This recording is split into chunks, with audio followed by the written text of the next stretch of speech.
Hello, hello, hello. Good afternoon. Rise and shine. Time to get your day started. Or, oh, wait, have you guys already had your day started for several hours? I've been up for a while. I just haven't gotten started doing anything else yet. So, it is Friday. We have made it through another week. I'm out here on the eastern shore of Maryland, and the sun has come out. So I am going to be planking my butt down in the chairs soon to read a book outside after my son gets up and is ready for his day, and I finish helping him. So I'm taking a few minutes to come hide out here outside away from the husband and the son so we can chat for just a little bit. So today, this is, I come live on Monday, Wednesdays, and Fridays, usually in the afternoon. We have our conversations of support. I am Laura, if you don't know me. Hey, Renee, thanks for joining. Hey, Lisa, how are you? Hope you both are doing well. Hey, Mr. Terry, still way too hot. I love this kind of weather, Mr. Terry, though. This is what I love the heat. I am that crazy person. I will sit outside. Look, I've even got my no sleeves on, and I'm not a big fan of no sleeve, but I am ready. So I'm just gonna, soak up the heat and the sun rays while I can. I will stay hydrated, I promise. So I hope if you do go outside, you stay hydrated as well. Uh, hey, Christy, how are you? And yes, Terry, it is better than snow, isn't it? So hey, with all this virtual learning option, maybe we should just stay virtual through the inclement weather time period, meaning winter, so that we don't have to make any judgments on if the kids go to school or not. I guess it would still affect the kids going to the learning centers, that need the bus transportation, but maybe we should just always be virtual during the inclement weather time periods, and then that way we don't have to make people mad with whatever decision we make, right? So, so you gotta, that point there is to find the positive, right? And I know everyone is so stressing over everything. I feel the anxiety. I feel the frustrations coming through Facebook. We all hide behind our keyboards, when we're talking and everything, but you definitely can tell that there's a lot of unrest out there for many different reasons. The biggest one right now for those of us from Harford County is the school news and everything. Hey, Christina, how are you? So I know everybody is totally frustrated about that. But what I wanted to focus on is that, how we talk about our kids having sensory overload? I think many of the adults are on sensory overload, and I think there's a lot of emotional exhaustion out there, which is affecting our mental health. And I am proud of you, Mr. Terry. Thank you. I'm hoping it works for you. I hope you're letting that anger go and letting it's had its time, and it's now time for you to move on, and make sure that you're happy and you're not letting that anger eat away at yourself, which is also kind of still ties in with today's topic, talking about sensory overload, emotional exhaustion, hey Mark, how are you? Trying to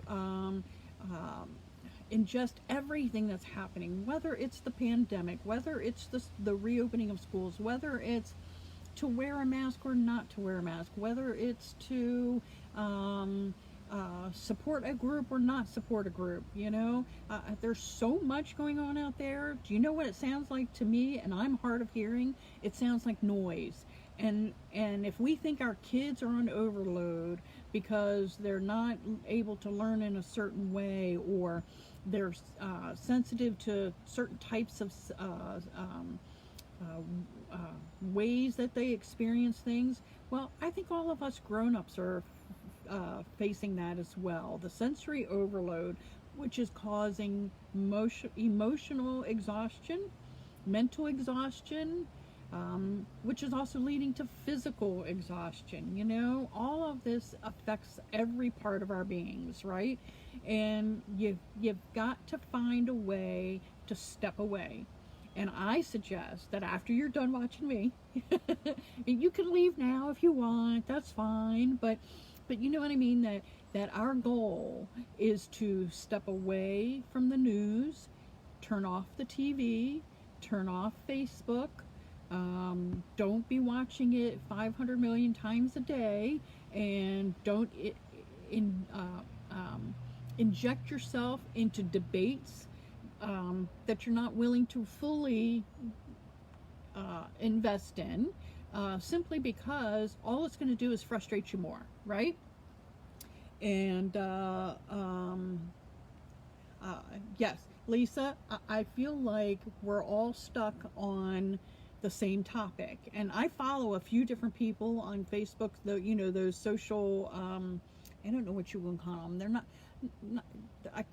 technically I think they're called like influencers, you know, but I follow a couple of different people that have like thousands of people that listen to them when they get on live, and but they are still stuck on the same topic over and over and over again, and that's actually wearing on me, and it's not making me want to listen to their full conversation either, because it's the same thing, it's the same complaining, it's the same issues that we're dealing with. And I understand we need to acknowledge things that are happening around us. We need to acknowledge the way it's making us feel. But if we're on overload, it's okay to say, you know what? I don't want to talk about that issue right now. I can't do it. It's too much. I'm on overload, so I'm stepping back. And it's okay to preserve your own self-preservation. You know, your mental health is just as important as anyone else, and those others that are out there and voicing their causes and all of that, that's important to them, and they can voice it. But you yourself also have the right to voice your concerns or not voice them. You can choose to just be quiet. You can choose to step away, say, I'm on overload right now. Hey, Miss Cheryl, how are you? And I do think sometimes our kids are handling this a lot better than some of the adults. And this is our time to show our kids good coping skills, good ways to handle the uncertainty of life, good ways to show that we need to be a little flexible, that we cannot be so rigid in our plans that it causes us anxiety or anxiousness when those plans don't happen. You know, this is the time. We're still teaching our kids, and they don't need to be in a classroom for this. They see us, they hear us. And that's my biggest thing, is I'm worried that our kids are hearing all of us, or seeing all of us complain and voice our frustrations, and we're not being kind to one another. We need to, even though we might disagree with the plan the school system came up with, or what the state is doing, or whatever it is, whatever that issue is, and we disagree with it, it does not mean that you're necessarily wrong, but it also means that that other person isn't necessarily wrong either, right? So the goal isn't to get rid of all of our negative thoughts and feelings. That's impossible. The goal is to change your response to them. So our goal, when we hear these news, you know, that school is now going all virtual, or that you have this option versus this option, and you're a working parent, or you're a single parent, or you have a special needs child, you know, take it one step at a time and give yourself time to process things. But when you process them, if you're only going to complain about it in front of your child, guess what kind of feelings they're going to be showing you? they're going to be complaining about everything too. If they say they don't want to do virtual learning, it's because many times they've heard mom and dad say they don't think virtual learning is good for their child, right? So then they think it's not good for them without even giving it a true chance. So be careful where you vent. Be careful who you're venting in front of. If your kids want to talk about it, that's fine. Do it. But do it age appropriately. With our littles, the pre-K through 5th grade, you're going to talk to them differently. You're going to talk to them differently than middle school aged kids, You're going to talk about everything differently between high school and college kids, So think about your audience, think about how old your child is, and follow their lead depending on the questions that they're asked. Only give them the answer that pertains to that. Don't give them all the rest of the information that goes around with it that we might know and we might need. They don't need all of that right now. For example, I've used this before, for those of you who know me or don't know me, my son has Duchenne muscular dystrophy. When we talk about his disease, I purposely, when he was little and first diagnosed, we did not talk about everything in front of him. When he was still walking, I didn't go around saying, your disease is going to make you stop walking, or your disease is going to make you stop being able to feed yourself at some point, or that you might die early. We didn't do that when he was little. When he got into high school, he was actually able to research a lot of that stuff himself before I even realized it, or the teacher let him do it. But he was older then. We could talk about the fact that, hey, none of us knows when we're going to go, and handle those kind of discussions differently. But a 6, 7, 8-year-old doesn't need to know all of that negative stuff about their disease that they have, right? So why are we going to take those kind of topics and those kind of situations and still do that with our kids now, even when it comes to learning and school? If we're going to be negative about virtual learning, that's the viewpoint they're going to take, right? So just think about it. Just take a breath. And it's okay to step away from all the social media, from all the news sources right now. Take the weekend, take a day. If you can't do a whole weekend, take a day. Just go do something outside with your kids. Go, play a board game, do something else, I love you, Christy, and have fun back at work. I know it's Friday, so yay. So love you, my cousin. So thanks for jumping on. I hope you enjoyed your lunch. So, but anyway, so, we all need our breaks, whether it's for food or just to talk about something else. And, I try and talk about different things, several, when I come on live. So we're not always talking about the same thing. Another quote I said is, sometimes the best thing you can do is not think, not wonder, not obsess. Just breathe and have faith that everything will turn out for the best. That's where, if you're a spiritual person or a faithful person, that we got to put our trust in who we believe in. And for me, that's God. For me, I've always felt that God has provided. Even in the darkest times, I've known that He was there, and I've known that somehow the situation would fix itself, and it was because of Him. So, it may not be a clear-cut answer, but He's going to provide for our children. He's going to get us through this time of an interesting learning scenario, and He's going to get them okay, and He's going to help us as parents still be able to work and figure out how to do all that. Life is not the way it's supposed to be. It's the way it is. The way we cope with it is what makes the difference, right? So life isn't what we always imagine it to be. It is what it is. But how we choose to cope with life is what makes the difference. of whether it's going to be done successfully, or we're going to have lots of depression and anxiousness and all of that. Well, do the things that you know you can control. And if you can't control your anxiety and your anxiousness, make sure you're reaching out for support and help. There's nothing wrong with that. Sometimes we can't control being depressed, and that's okay. But acknowledge it and make sure that you are taking advantage of reaching out for support. I did post, and you guys can go back and read, a picture of different types of coping skills. Find the type that works best for you. Are you for self-soothing, let's see, emotional, mindfulness, crisis planning?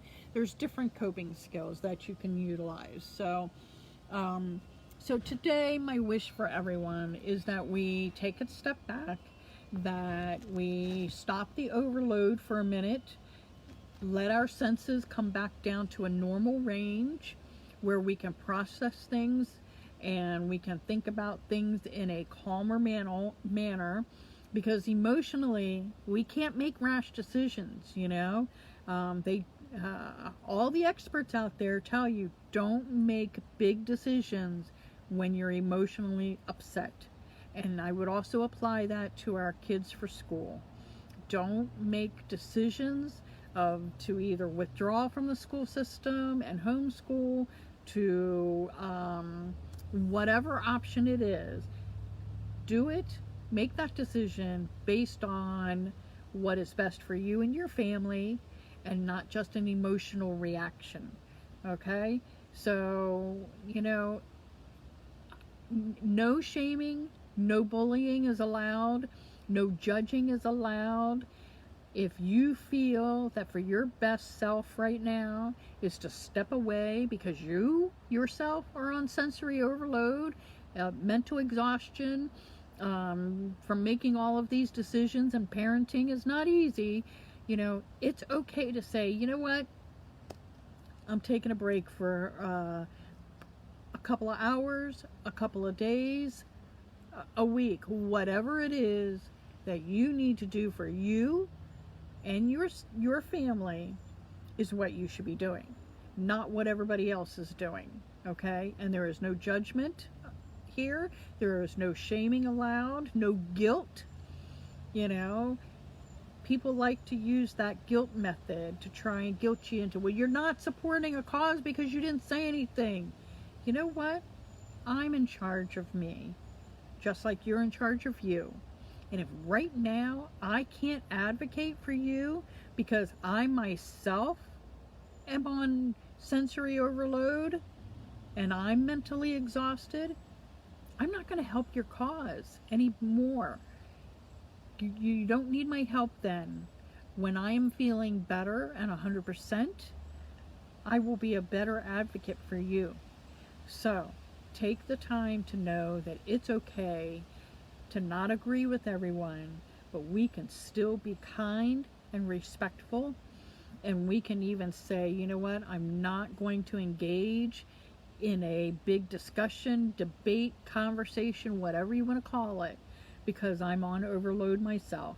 And I'm just going to put it out there that maybe we could all find a different topic to focus on. Okay? So, I'm going to try and find some slightly more lighthearted topics to talk about to post about over the weekend. Monday, I think we will talk about how to handle in a positive way depression, because that's been a request, but it will be done in a positive manner as well. So think about that. If you have other topics you want to talk about, something lighthearted, fun, my topics don't have to be all serious and everything. It's just what's happening in the world right now. But baseline, no matter what, our topics here, our conversations here are based on support and encouragement. So that is what we're here to do. That is what we will continue to do. So if you need a little bit of encouragement and support, please reach out. Let me know. If you have a topic that you want to talk about, let me know. But otherwise, go ahead. Step away from Facebook today. Step away from Instagram and TikTok and Twitter and the news, the TV. Step away for a little bit this weekend. Take time to decompress, get rid of the overload of sensory emotions that we're feeling right now with all of these different topics, and just enjoy, find something to be thankful and grateful for, appreciate your family. Yes, we've been spending lots of time with our family, right? But let's appreciate the fact that hopefully they're well and they're healthy and they're here.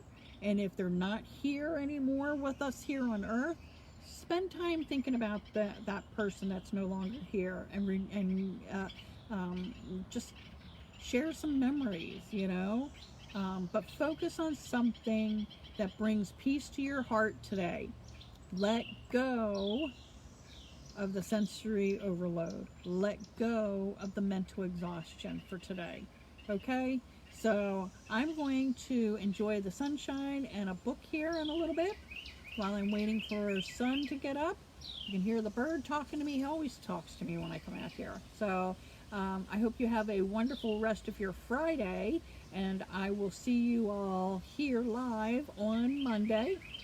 It'll be in the afternoon because my son has some telemedicine appointments in the morning that we have to do. So I'll give you an update on how that goes when I pop on Monday afternoon. Okay, so wish us luck. Quick prayer request for a friend of mine. Her son Sammy is having surgery right now as we speak. So if y'all would send some good vibes to him as he's having a spinal surgery done. And he's a high school student, so give him some positive prayers that the healing and the recovery go well. Okay, so on that note, I am going to wish all of you a great weekend. Bye, Lisa. Have a great weekend, and I will see you sometime Monday afternoon. Okay, see you then. Bye.